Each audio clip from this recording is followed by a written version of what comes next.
আসসালামু আলাইকুম, সবাইকে আমন্ত্রণ জানাচ্ছি যুক্তরাষ্ট্রের নিউ ইয়র্কের চ্যানেলের স্টুডিওতে প্রবাসের কথা অনুষ্ঠানে। সাথে আছি আমি মাইনুল ইসলাম। আমাদের সঙ্গে আজকে অতিথি আছেন জনাব মোবারক আলী ভূঁইয়া, একজন সফল ব্যবসায়ী জার্মানির। কেমন আছেন আপনি? ভালো আছি। কেমন চলছে আপনার ব্যবসা বাণিজ্য ইউরোপে? সর্বপ্রথমে যুক্তরাষ্ট্র চ্যানেল আই প্রবাসের কথা অনুষ্ঠানের সকল শ্রোতা দর্শককে এবং কলা কৌশলীদেরকে শুভেচ্ছা। আছি, ভালো আছি। ব্যবসা বাণিজ্য এখন বিশ্ব অর্থনীতির একটা তালমাটাল অবস্থা, এখন সেটার কেন্দ্রবিন্দু নিউ ইয়র্ক, আমেরিকা। এই অবস্থায় বোঝা যাচ্ছে না আর কি এখনো, তবে আমরা শঙ্কা করতেছি যে আগামী 2025-26 পৃথিবীতে একটা পরিবর্তন আসবে অর্থনীতিতে। এই যে দীর্ঘ সময়, আপনি তো চট্টগ্রামের সন্তান, দীর্ঘ সময় 90-এর দশকে আপনি আসছেন ইউরোপে ব্যবসা করতে। সেই থেকে এই পর্যন্ত আপনার যাত্রাটার যদি একটু ছোট্ট সফলতার গল্প আমরা শুনতে চাই। স্বল্প সময়ে বলা কঠিন। আপনাদের যুক্তরাষ্ট্র এবং কমনওয়েলথ দেশগুলা, যারা আমরা বাংলাদেশ থেকে আসি অথবা কমনওয়েলথের সাথে রিলেটেড দেশগুলো আসি, তাদের ব্যাপারটা সম্পূর্ণ আলাদা।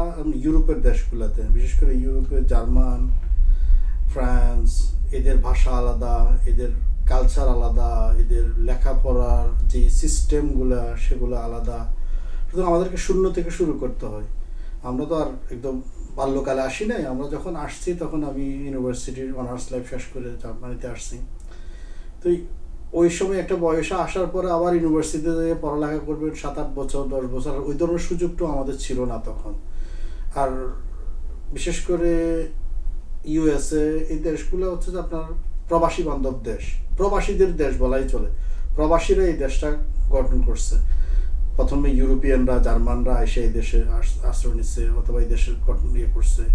পরবর্তীতে সারা বিশ্বের লোকগুলো এখানে, আপনার কোনো ডিফারেন্স নাই আর কি। একজন প্রবাসী যেই হোক না কেন, আমেরিকায় আসলে আমেরিকার সিটিজেন, আপনি আমেরিকান নাগরিক। আমাদের ক্ষেত্রে টোটালি আলাদা। রাষ্ট্রীয়ভাবে এবং সামাজিকভাবে বলা হচ্ছে যে তুমি বিদেশি, তুমি জার্মান না। আমি যদিও বা জার্মান নাগরিক, জার্মান ব্যবসা করতেছি, একজন অনেক প্রতিষ্ঠিত জার্মানদের চেয়ে বেশি আমি ট্যাক্স পেমেন্ট করতেছি। সামাজিক যে দায়িত্ববোধগুলো আছে, সেই দায়িত্ববোধগুলো আমি তাদের চেয়ে ইয়ের সাথে পালন করতেছি। সামাজিক কর্মকাণ্ডেও আপনি অংশ নিচ্ছেন, কিন্তু তারপরও আপনি প্রবাসী থেকে যাচ্ছেন। আমি প্রবাসী থেকে যাচ্ছি। তো 2005-এর দিকে ইউরোপের দেশগুলো, বিশেষ করে জার্মানি যেহেতু উন্নত বিশ্বের উন্নত দেশ, তো ওইখানে যারা স্টুডেন্ট আসতো, পড়ালেখা করতো, পড়ালেখার শেষে তাদেরকে বলতেছে না তুমি এখানে থাকতে পারবে না। একটা স্ট্যাটিস্টিক দেখা গেছে, ওইখানে আপনার অনার্স থেকে মাস্টার্স করতে একজন লোকের পিছনে গভর্নমেন্টের সব মিলাইয়া 1.3 মিলিয়ন ইউরো খরচ পড়ে। এত বিশাল অঙ্কের টাকা খরচ করার পরও স্টুডেন্টদেরকে বলছে না তুমি চলে যাও। এই স্টুডেন্টগুলো ওইখানে পড়ালেখা শেষ করে তারা আমেরিকায় চলে যাচ্ছে, কানাডায় চলে যাচ্ছে। এই মেধারা তারা অন্য দেশে কাজে লাগাচ্ছে, তারা নিজের দেশে চালাচ্ছে না। তারা বলছে তোমাকে এটা হেল্প করতেছি, তুমি তোমার দেশে তোমার মেধারা কাজে লাগাও। এখন যেহেতু তাদেরও প্রয়োজন এই লোকগুলোর, এখন সেটার সমস্ত আইন কানুনগুলো চেঞ্জ করে প্রথমে ব্লু কার্ড করলো, যে বিভিন্নভাবে বিভিন্ন সেক্টরে, বিশেষ করে আইটি ইঞ্জিনিয়ারের প্রয়োজন হলো বিভিন্ন সেক্টরে, ওদেরকে আনার চেষ্টা করলো পৃথিবীর বিভিন্ন দেশ থেকে। এগুলো নিয়ে রাজনৈতিক অনেক পোলারাইজেশন হচ্ছে, এখনও হচ্ছে, এবং এখনও এটা নিয়ে জার্মানিতে পোলারাইজেশন হয় এবং হচ্ছেও। নির্বাচন এটার ফলাফল হয়। কোন দল প্রবাসীদেরকে দ্বৈত নাগরিকত্ব দেওয়ার ব্যাপারে কথা বলতেছে, প্রবাসীদেরকে বিভিন্ন ফ্যাসিলিটি দেওয়ার কথা বলতেছে। যেমন অ্যাঞ্জেলা মেরকেল আমাদের চ্যান্সেলর ছিলেন, উনি থাকাকালীন যে সিরিয়ার যুদ্ধ, উনি যে বর্ডারটা খুলে দিচ্ছেন, ওইটার কারণে সিডিউর বিশাল একটা পরাজয় হয়েছে।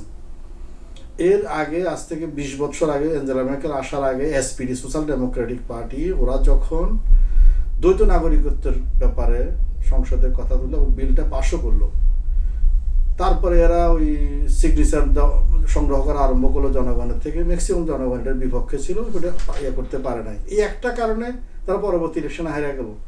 তাহলে ওদের যে মেন্টালিটি এখনো, এখানে আমরা যে বিভিন্ন সামাজিক অনুষ্ঠানগুলো করছি ওইখানেও করতে পারতেছি, কিন্তু ওইখানে অনেক বাধা বিপত্তির ব্যাপার আছে, ওইখানে অনেক অনুমোদনের ব্যাপার আছে, ওইখানে অনেক রেস্ট্রিকশনের ব্যাপার আছে।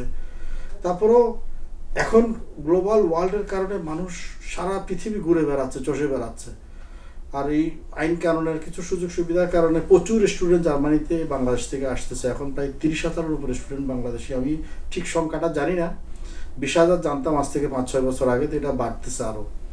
তো এখন মনে হয় আমার 30,000 ছেড়ে গেছে। যে সময় আমরা যখন আসছি তখন স্টুডেন্ট ছিল না বললেই চলে। কত সমস্ত জার্মানিতে যে 5-7 জন স্টুডেন্ট ছিল, আমরা 5-7 হাজার মানুষ ছিলাম, এখন সেটা 40-50 হাজারের উপরে। তো তরুণরা আসলে এখন উদ্যোক্তা হতে চায়, তারা চেষ্টা করে। আপনার শুরুর দিকে যে কষ্টের শুরুটা, সেটা যদি একটু মানে তরুণরা কিভাবে আসলে একজন সফল উদ্যোক্তা হতে পারে, আপনার শুরুর দিকের যদি একটু তথ্য আপনি দিয়ে তাদেরকে সহযোগিতা করেন। আসলে আমাদের সময়ে জার্মানিতে সফল হওয়া তো ইজি ব্যাপার ছিল না, খুবই কঠিন ব্যাপার ছিল। ব্যবসা মানে অনেক চ্যালেঞ্জের মধ্য দিয়ে আপনাকে চলতে হয়েছে। আপনার প্রতিটা পদে পদে প্রশাসনিক বাধা, গভর্নমেন্ট রাষ্ট্রীয়ভাবে বাধা। যেমন আপনি প্রবাসী, আপনি এই জবটা আপনি করতে পারবেন না। এই জবটা প্রায়োরিটি হলো যে প্রথমে জার্মান, সেকেন্ড হলো যে সে যদি কোনো জার্মান মহিলাকে বিয়ে করে, থার্ড হলো যদি সে যদি কোনো ইউরোপিয়ান নাগরিক হয়, ফোর্থ হলো যে সে কোনো ইউরোপিয়ানরে বিয়ে করে, তারপরে যদি আপনার ভাগ্যে থাকে তাহলে আপনি পাবেন। তা আমি যখন 91, 92, 93 দিকে আপনার জার্মানিতে যখন ইউরোপিয়ান আপনার ওই প্যারোস্ট্রয়কা দেশ ভেঙে গেল, আপনার ওয়েস্ট যখন এক হয়ে গেল, তখন এই সমস্যাটা দেখা গেল প্রচুর আপনার রাশিয়া থেকে, আপনার পোল্যান্ড থেকে লোকজন জার্মানি, ইউরোপের বিভিন্ন দেশে আসা আরম্ভ করলো। তখন এদের ক্রাইসিসও দেখা দিচ্ছে, জব ক্রাইসিস, 14-15% জবলেস সংখ্যা। তো এগুলো নিয়ন্ত্রণ করার জন্য অনেকভাবে এগুলো করছে আর কি। তো আমরা পরিশ্রম করে সফল হয়েছি। এক, আর দ্বিতীয় হচ্ছে আমরা পথ চলতে যে শিক্ষাটা, সেটাকে কাজে লাগানোর চেষ্টা করছি। আপনি কি রেস্টুরেন্ট ব্যবসা দিয়ে শুরু করেছিলেন? মানে আপনার প্রথম ব্যবসা কি জার্মানিতে? জীবনের প্রথম জব, সবকিছু এই একটা জায়গায় কেন্দ্র করে আমি রেস্টুরেন্টে প্রথমে কাজ করি। ওই রেস্টুরেন্টে আমি যখন এই রেস্টুরেন্টের অনার, যে মালিক, এটা একটা লেবাননি রেস্টুরেন্ট ছিল। সবাই 3 ভাই পার্টনার। একজন হচ্ছে লেবাননের বৈরুতের মেয়র ছিলেন, উনি সহ ওনাদের পৃথিবীর বিভিন্ন জায়গায় রেস্টুরেন্ট ছিল ওনাদের। দুবাইতে ছিল, মিশরে ছিল, জার্মানিতে আছে, এবং ইউরোপের অন্যান্য দেশে তাদের রেস্টুরেন্ট ব্যবসা ছিল, বেকারি ব্যবসা ছিল, রুটির ফ্যাক্টরি ছিল ওদের। তো ওইখানে আমি প্রথমে কাজ করি। ওদের মানে কি বেশ কিছু রেস্টুরেন্ট ছিল, শুধু লেবানিস কুজিন যে তা না, পাশাপাশি স্প্যানিশ ছিল, এবং আপনার ওই তাপাস স্প্যানিশ স্টার্টারের একটা রেস্টুরেন্ট আছে, ওগুলো ছিল অনেকগুলো ছোট ছোট। তো এগুলো সবগুলোর দায়িত্বে ছিলাম আমি। দীর্ঘদিন এখানে কাজ করছি। কাজ করতে যাই আর নো হাউগুলো শেখা হয়েছে। তো ভাগ্যক্রমে স্টেপ বাই স্টেপ আমি পার্টনার হই এখানে। পার্টনার থেকে পরে ওরা 3 ভাই আবার ভাইয়ের ছেলেপেলেরা বড় হয়, ওরা ওদের পার্টনারশিপ বিক্রি করে। আমরা দেখি যে প্রবাসে একটা ল্যাঙ্গুয়েজ ব্যারিয়ারের একটা জায়গা তৈরি হয়, সেটাকে আসলে কিভাবে ওভারকাম করেছেন আপনি? জার্মানিতে আপনি জার্মান নাগরিকত্ব পাইতে হলে এখন B1, এখন আবার নতুন আইন করতেছে C1 ল্যাঙ্গুয়েজ শিখতে হয় আর কি। আর আপনার ভাষাটা আমার একটা হবি ছিল। আমি অনেকগুলো ভাষায় কথা বলতে পারি। আমি থ্রোলি আরবিক ভাষায় কথা বলতে পারি। আরবিয়ানদের সাথে আমি যখন আরবিদের সাথে কথা বলি, অনেকে বুঝতে পারেন আমি আরবিয়ান কিনা অথবা বাঙালি কিনা। আমি রাশিয়ান ভাষায় কথা বলতে পারি, লিখতে পারি, পড়তে পারি, জার্মান তো বলতে পারি এখন। তো আমি প্রথম থেকেই ল্যাঙ্গুয়েজটাকে আমি প্রাধান্য দিতাম। আমি যখন একটা উদাহরণ দিই, আমি যখন ড্রাইভিং লাইসেন্স করি, আমি জার্মানিতে আসার 2 বছর পরে ড্রাইভিং লাইসেন্স করি। তো আমাকে ড্রাইভিং স্কুলে বলতেছে, তখন ড্রাইভিং জার্মান আপনার ইউরোপ এখানের মতো না, আমেরিকার মতো হার্ড। ওইখানে আমরা পরীক্ষা দিই, মানে পরীক্ষাগুলো সেরকমই হয় আর কি। মানে 60-70 ঘন্টা গাড়ি চালাতে হয়, তারপরে মিনিমাম 2 মাস আপনাকে থিওরি ক্লাসগুলো করতে হয়। তো আমি বলছিলাম আমি জার্মান ল্যাঙ্গুয়েজে করবো। আমার 2টা কাজ হবে, আমি ল্যাঙ্গুয়েজ শিখবো, পাশাপাশি ড্রাইভিং লাইসেন্সও করবো। তো আমি জার্মান ল্যাঙ্গুয়েজে ড্রাইভিং লাইসেন্স করছি। ওইখানে স্কুলে গেছি, স্কুলের ভাষাগুলো শিখছি ওইখানে। আর ওইখানে আমি প্রাধান্য দিচ্ছি যে ল্যাঙ্গুয়েজটা আমার প্রথমে শিখতে হবে। কারণ আপনি যেখানেই যান না কেন, যে দেশে থাকেন না কেন, সেই দেশের ভাষাটা আপনাকে আগায় নেওয়ার একদম মূল চাবিকাঠি হচ্ছে যে ভাষা। যত বেশি ভাষা জানবেন, যত ভালো ওই দেশের ভাষা জানবেন, ওই দেশের কালচারের সাথে মিশতে পারবেন, ওই দেশের কৃষ্টির সাথে মিশতে পারবেন। এবং আপনি যখনই যে কোনো জায়গায় আপনার চেহারা, আপনার ড্রেস আপ, আপনি যখনই মুখ খুলবেন তখন আপনাকে মূল্যায়ন করবে আপনি কে। সুতরাং এইগুলো চিন্তা করে আমি ভাষাটা সবচেয়ে প্রাধান্য বেশি দিয়েছি। ভাষাটা আমি শিখছি, আমি লিখতে পারি, পড়তে পারি জার্মান। এবং আপনার কতদিন লেগেছিল এই ভাষা শিখতে, জার্মান ভাষা? 4 বছরের মধ্যে আমি ফ্রিকোয়েন্টলি জার্মান ভাষা বলতে পারি। নতুন উদ্যোক্তাদের জন্য কোনো সুখবর আছে ইউরোপে ব্যবসা করার? হ্যাঁ, সেটা যদি একটু বলেন। বিশেষ করে জার্মানিতে, বাংলাদেশের ঢাকায় জয়দেবপুর আমার মনে হয় একটা টেক্সটাইল ইউনিভার্সিটি আছে। এবং আমি যে শহরে থাকি এটা হচ্ছে যে ডোসেলডর্ফ হলো যে ওই প্রভিন্স নর্থ প্রভিন্সের ক্যাপিটাল সিটি। এটা বন শহর থেকে আরম্ভ করে অনেকগুলো বড় বড় শহর, এবং ওদের পাশের একটা শহর সেটা হচ্ছে মুনশেনগ্লাডবাখ। ওইখানে একটা টেক্সটাইল ইউনিভার্সিটি আছে, ওইখানে প্রচুর বাংলাদেশি ছেলেমেয়েরা পড়ালেখা করতেছে, টেক্সটাইল ইঞ্জিনিয়ারিং পাস করতেছে, ওইখানে কোনো টেক্সটাইল ফার্মের সাথে কাজ করতেছে, এবং কাজ শেষে তারা কিন্তু আস্তে আস্তে অনেকেই এখন পার্টনার হয়ে গেছে ওই কোম্পানিগুলোর। কারণ আমাদের দেশ রেডিমেড গার্মেন্টসের সারা পৃথিবীতে মনে 1 নাম্বার এখন, এবং এই রেডিমেড গার্মেন্টস ব্যবসাটা বাংলাদেশের অনেক ছেলেমেয়েরা যারা টেক্সটাইল ইঞ্জিনিয়ার তারা তো ওই লাইনেই পড়াশোনা করছে, এবং বিভিন্ন কোম্পানিগুলোতে যারা বাংলাদেশ সহ এশিয়ার বিভিন্ন দেশের সাথে টেক্সটাইল ব্যবসা করতেছে তাদের সাথে ব্যবসা করতেছে, এবং ওই হিসাবে তারা অনেকে আমার পরিচিত অনেকে আছে যারা বেশ সাফল্য অর্জন করতেছে। তো রেস্টুরেন্ট ব্যবসাও কি সুযোগ রয়েছে বাংলাদেশি যারা এখন নতুন করে ভাবছে ব্যবসা বাণিজ্য? অনেকে করছে।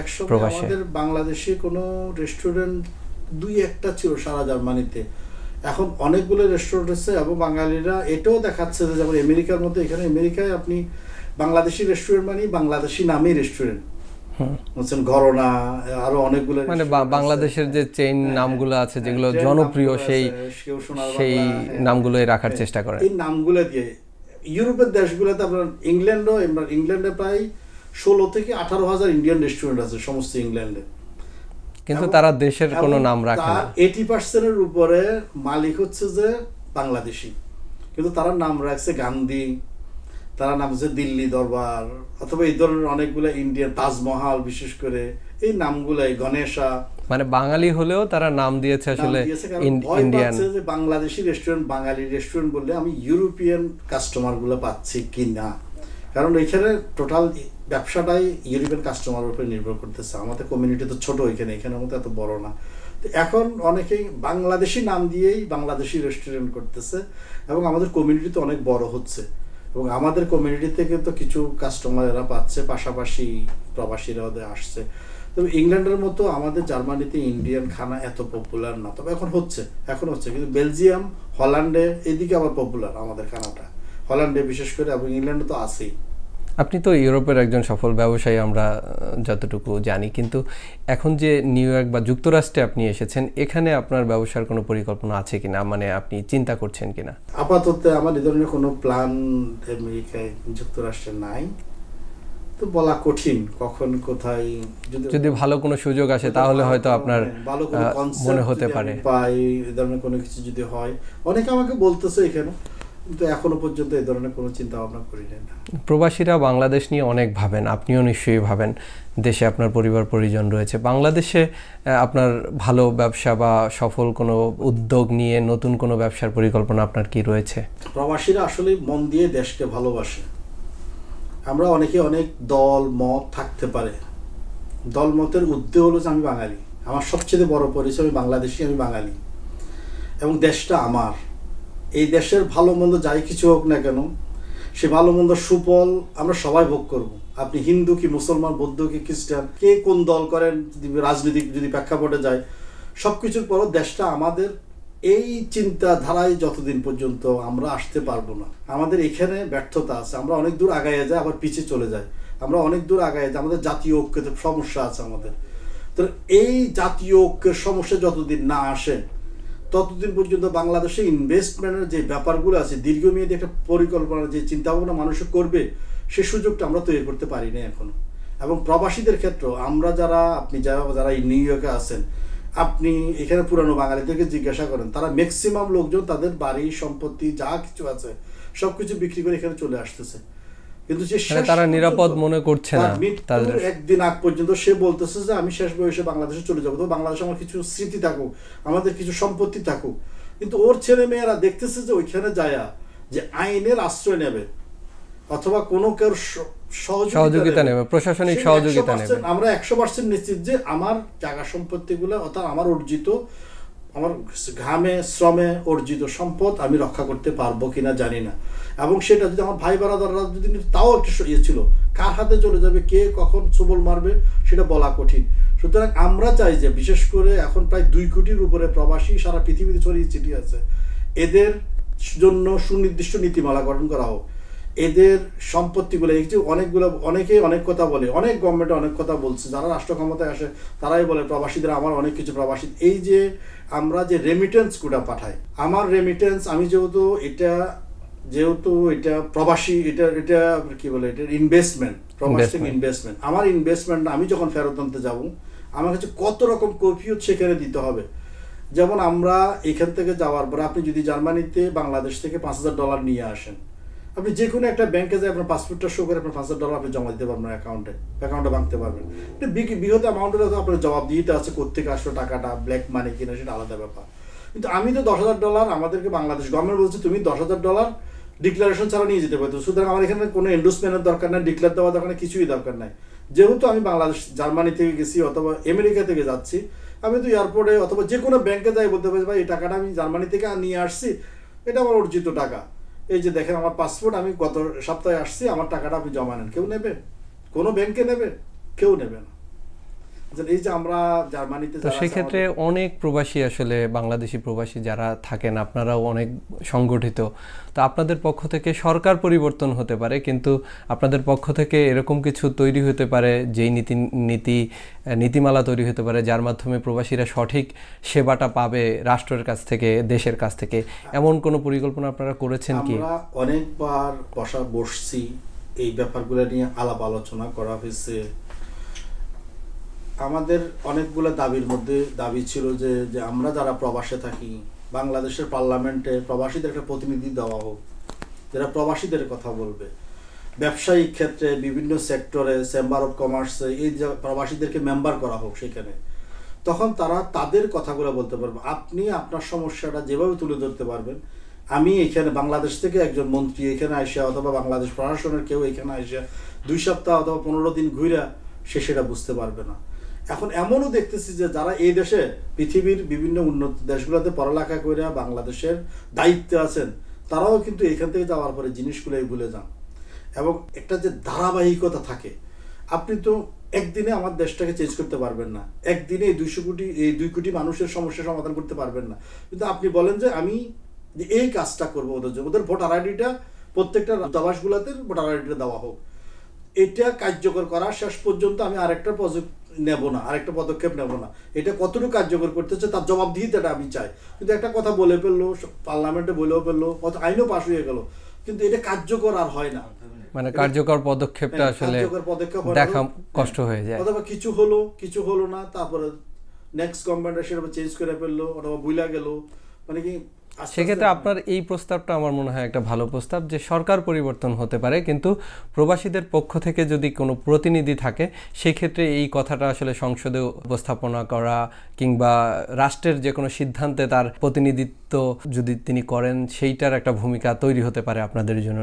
নিশ্চয়ই যে সরকার যখন ক্ষমতায় থাকে তারা এ বিষয়ে গুরুত্ব দেবে, এটা আমরা আশা করি। ধন্যবাদ মোবারক আলী ভূঁইয়া, আপনাকে চ্যানেলের স্টুডিওতে আপনি আসার জন্য, এবং দীর্ঘ সময় আলোচনা হলো। নিশ্চয়ই আপনার এই আলোচনার মধ্য দিয়ে নতুন যারা উদ্যোক্তা হবেন তাদের উপকার হবে, এবং যারা প্রবাসী রয়েছেন নিশ্চয়ই তাদেরও আপনার এই তথ্যের মধ্য দিয়ে তারাও উপকৃত হবেন। সুপ্রিয় দর্শক, এতক্ষণ আমরা কথা বলছিলাম প্রবাসের কথা অনুষ্ঠানে। প্রবাসের কথা অনুষ্ঠানে আমরা প্রবাসীদের দুঃখ কষ্ট এবং প্রবাসের জীবনযাপন নিয়ে কথা বলি। নিশ্চয়ই পরবর্তী অনুষ্ঠানে আবারও দেখা হবে, কথা হবে। সে পর্যন্ত সবাই ভালো থাকবেন, সুস্থ থাকবেন।